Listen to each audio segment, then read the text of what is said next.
Welcome back to California Cooking. We are taking advantage of this beautiful Southern California weather on this weekend's episode. First, I'm taking you to Hollywood's newest rooftop restaurant and bar. Then, I'm taking all of the flavors you know and love from a B.L.T. sandwich and turning it into a pasta.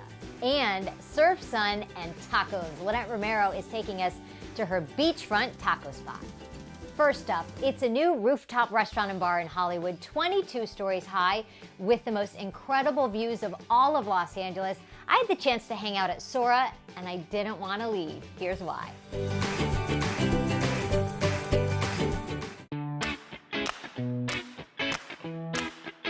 Chef Brandon, I said to you, this is the best office in town. I agree. Unbelievable. Sora is your new restaurant. This building, is it an apartment? Do people live in this building? Yeah. It's a condominium. It's basically their cafeteria, yes. Wow, I'm moving in. The first of the month.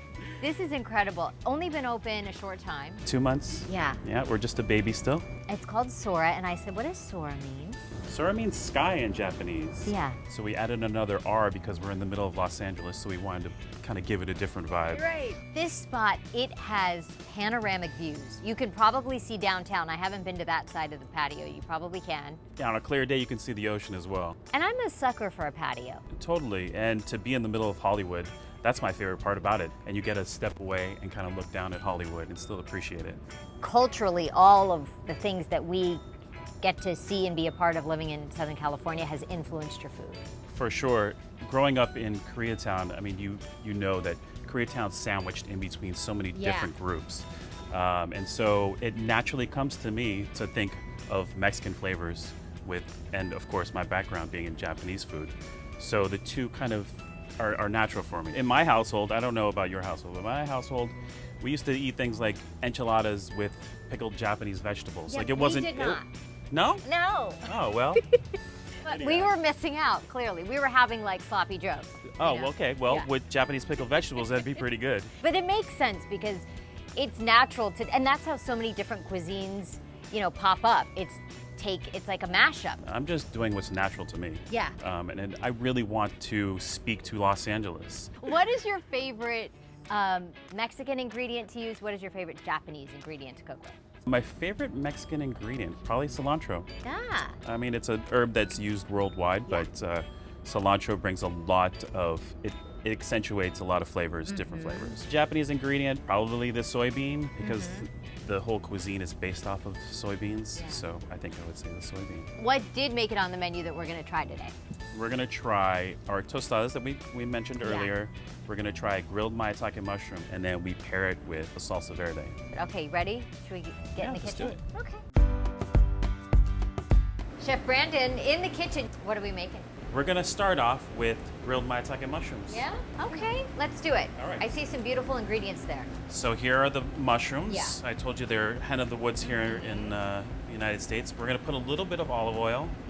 Okay, so we're looking for a couple of different textures from this dish.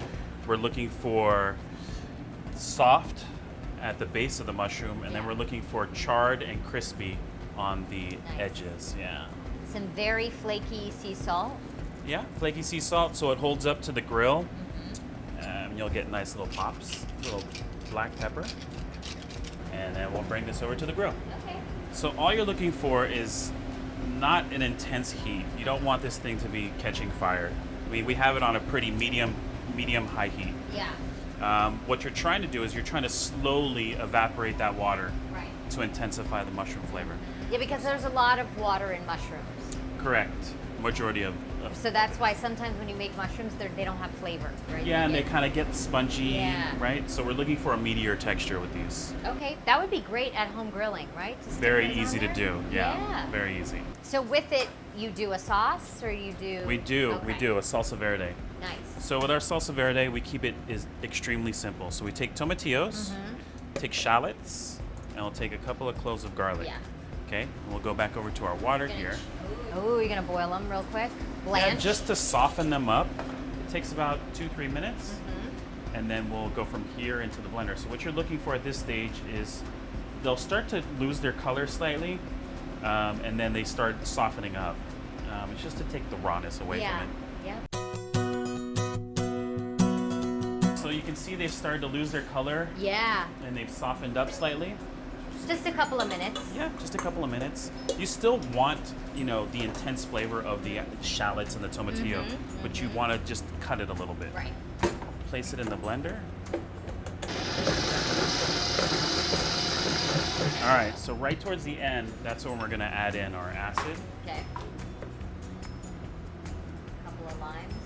A couple of limes. I'm just looking for that lime flavor. Yeah. Then we take in our cilantro. Your favorite Mexican ingredient. My favorite. This does is it adds a good amount of freshness Yeah. and herbaceousness to the sauce.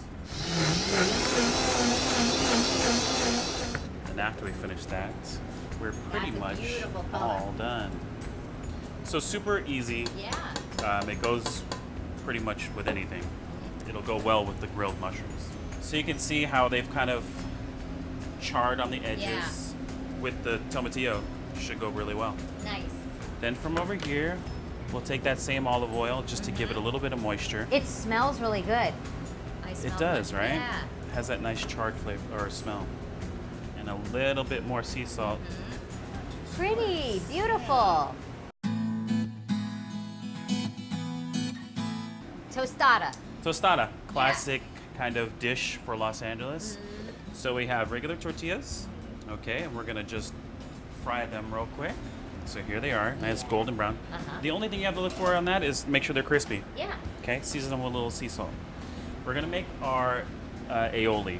Okay. So I told you earlier that we have ao nori. So this is ao nori. You want to try And that? what is that? Ao nori is an algae, right? Very similar to like a seaweed. Because it looks like parsley. Looks like parsley. Oh, wow. It reminds me of the chips. I love those seaweed chips. Right. Tastes like that. Oh yeah, that's actually a good Yeah. descriptor. It does taste like that. I use this similar to dill. It has the same intensity Okay. as dill, and that is pretty much it. Okay. Okay. Easy. 2 ingredients. So we just lightly put on an aioli. You're not trying to over season it. Yeah. You still want the avocado to be the star. Right. We've sliced Haas avocados, so we just take avocado, put it over the top. We haven't done anything to it besides put a little bit of acid on top. Yeah. Keep it from browning, too. And then here comes the Japanese. So the aioli, we brought in the Japanese side. We also have wasabi stems. So we take soy sauce, we boil it till we get it to a point where it starts to crystallize. Then we dehydrate it. You do that yourself? Correct. So you get crystallized Soy. We have little shiso flowers. They kind of remind you of like basil. Your favorite ingredient comes popping back. This time we're gonna use the flowers of the cilantro. Oh, nice. What a pretty dish. Chef, I'm sorry we ate the appetizers without I you. saw that. The tostada, it's so tiny in a little bite, Right. and it's things that you think, oh, it's a tostada with avocado on top. It was so interesting and complex and delicious. Loved it, and then the mushrooms were so, again, so easy, but so beautiful. Oh my gosh, it's so beautiful up there. I wanted to move in. If you are looking for the most magical spot to have a cocktail this summer, this is it. And I got to taste some more of Chef Brandon's amazing dishes. If you want to see that, go to ktla.com. Coming up, I don't know about you, but I'm always so hungry after a day at the beach. Lynette Romero is taking us to her family's taco shop just steps away from the sand. Then I am making a strawberry Nutella grilled sandwich, but will Levi like it? But first, I'm making for you a quick and easy B.L.T. pasta.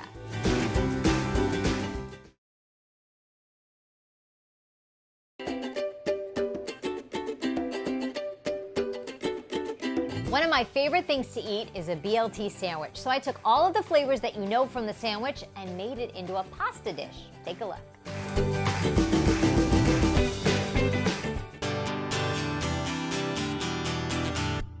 The inspiration behind today's dish is I had a lot of tomatoes. I bought way too many of these delicious cherry tomatoes. This time of year, they're so sweet and juicy.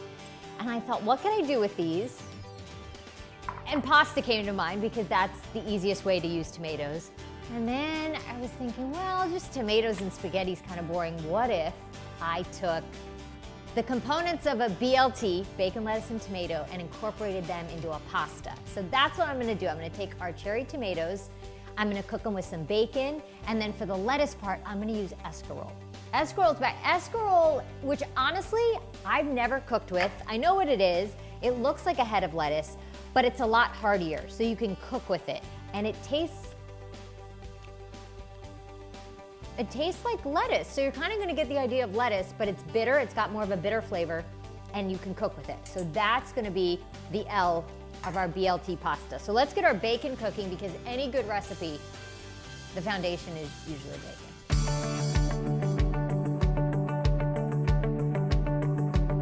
To our water. It's really important when you boil pasta that you add a good amount of salt. It should taste like the sea, because that's the only chance you get to flavor the pasta. And I'm gonna use spaghetti. I think with this recipe you could use any pasta you like, but I'm gonna go with your classic spaghetti. And you want the bacon to get really nice and crispy, because we're gonna crumble it in. While our bacon is cooking, I'm gonna cut up our escarole, which will be our lettuce for our BLT pasta. I really like the idea of this because it's gonna seem like lettuce in the pasta. Just cut it into a big chop, and it'll wilt down in the pasta. My mom used to break the pasta in half to fit in the pot, which makes sense, but apparently that's a big no-no. So we'll just let it get soft and then you push it down. 12 minutes for that. All right, our bacon is getting very crispy. Let's flip it over. There we go. You wanna cook all the fat out so you get nice crispy bits. All right, let's get our bacon out, drain it on a paper towel. We're gonna keep the bacon fat in our pan. We're gonna turn it down a little because it's really going. So, into our bacon fat, we're going to add our escarole. Now, it really popped because it was wet, so stand back. And then the water released from the lettuce, it's gonna pick up all the bits from the bacon, from the bottom of the pan. And I'm just gonna taste a little bit of this because bacon has a lot of salt, so you really don't know how much salt to add. Okay, add a little salt. I'm gonna let that cook down. We're gonna turn the heat up because I also want my tomatoes. These beautiful little cherry tomatoes, I'm not gonna cut them, I'm just gonna throw them in and let those cook down to help create the sauce. And I just wanna cook them down enough till they pop and they start to burst and make a sauce for us. And then a little bit of green onion. I want a little oniony flavor, but not too much. Green onion is so mild. Not like a white onion would be, a little too much. This is just perfect. We're gonna just let that go. And there's our sauce. And we'll add the bacon once the pasta comes out. Okay, our sauce is cooked down. I'm gonna take our spaghetti out about 60 seconds early. And I'm just gonna put it directly into the pot. And that's why I'm taking it out early, because it's gonna cook for another minute in the pot. Then you don't have to drain. I hate draining pasta. I always am afraid I'm gonna burn myself. So we'll just do that. Now, the other thing that's great about that is you save the pasta water. When you make a pasta in the pan like that, you wanna save the pasta water, because that's how you're gonna get your sauce. So I just take a coffee mug, put it in there, and that's going to help emulsify everything. It's gonna help you create a sauce, because for all the starches release, that's why you wanna keep a little bit of that cooking water, because the starches help create a sauce. Mix it all around. You want it to be al dente. You don't want it to be too cooked. I'm going to grate a little bit of garlic. I should have done it earlier before I added the pasta, but you know what? That's what happens when you're cooking. You just go with the flow. It's fine. I think I'm gonna let's do 3. And a little bit of Parmesan cheese. You can't have pasta without a little bit of cheese. So let's turn off our pan. This is done. Okay, mix it all together. Ooh, our pasta's done, and that pasta water created a sauce with the tomatoes, the escarole, the garlic, the green onions, and all those tomatoes burst, which created, in essence, a tomato sauce. So I'm gonna just, you know how they do that fancy little swirl at the restaurant? Ooh, Parmesan cheese is in there. And then, on top, I didn't want to add the bacon and have it get soft. So I'm gonna add the crispy bacon on top. Maybe 2 pieces. Why not? And because every good pasta dish needs a little bit of cheese. I'm really excited to taste this because it's my favorite things, a B.L.T sandwich, but in a pasta. Let's see, I hope it tastes good. Yum. Really good. And I've never cooked with escarole, but I like it. It's very subtle, but nice. And the crunchy bacon.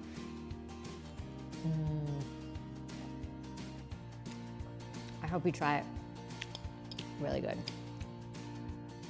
That B.L.T pasta was really good, and it tasted like a B.L.T sandwich.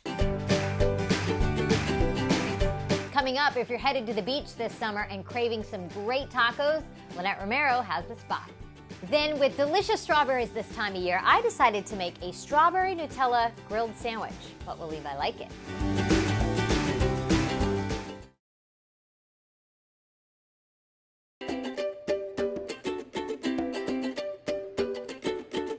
A lot of you may be headed to Huntington Beach this summer, and if you are, you've got to stop in and check out the home of the American taco.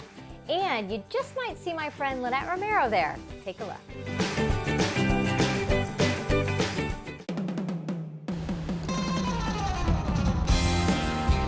Hey Jessica, welcome to Surf City, USA, Huntington Beach. It is a beautiful day here.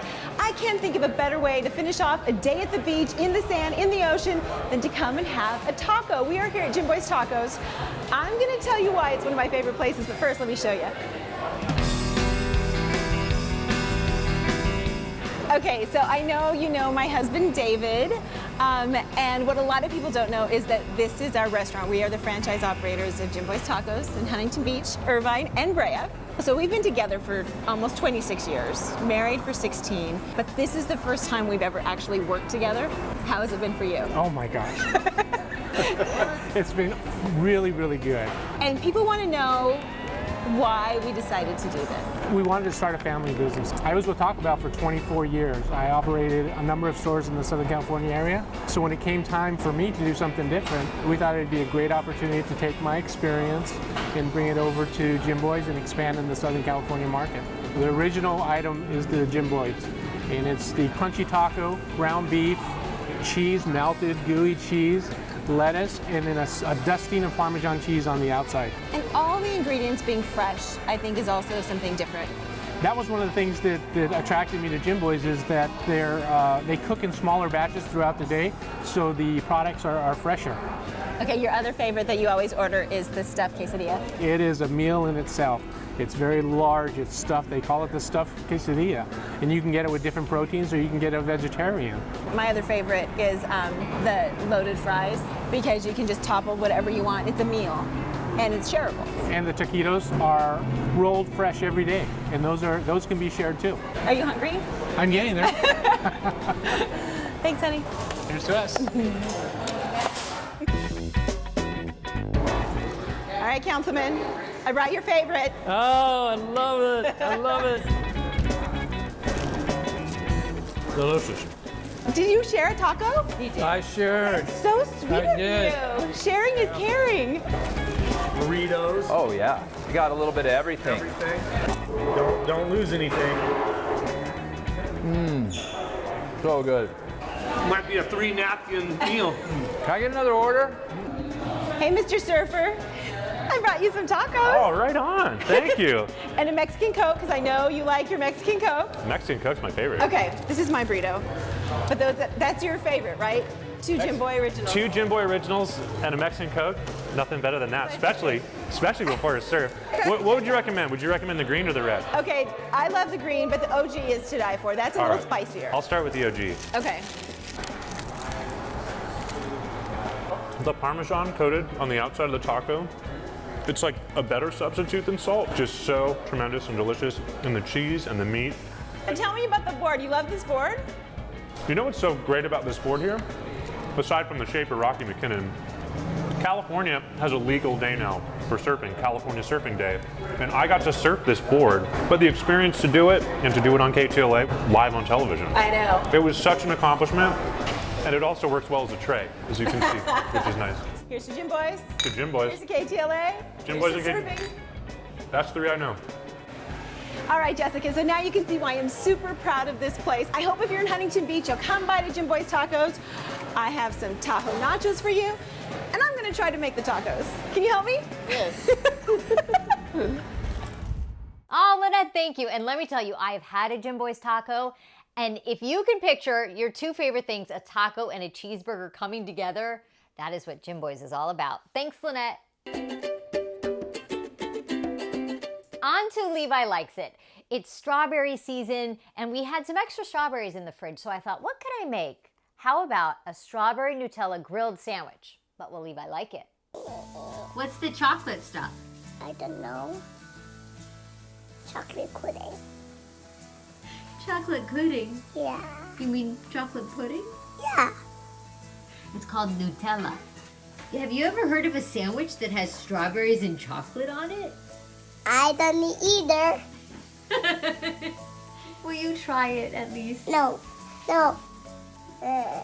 How does it taste? No, but I'm going. Oh, well, he didn't like it. I tried something new. It really is yummy. If you want to get the recipe, go to ktla.com. That's it for us. If you want to hear more of my conversation with Chef Brandon Kita and what was the most stressful night of his life in the kitchen, check out our California Cooking Podcast. Thanks for joining us, and we'll see you next week. They become one, you know? They all kind of mesh and... See? The fire alarm. Nothing's even burning right now. It was the bacon. You're not cooking until you're setting off the fire alarm. Oh, it stopped. Excellent.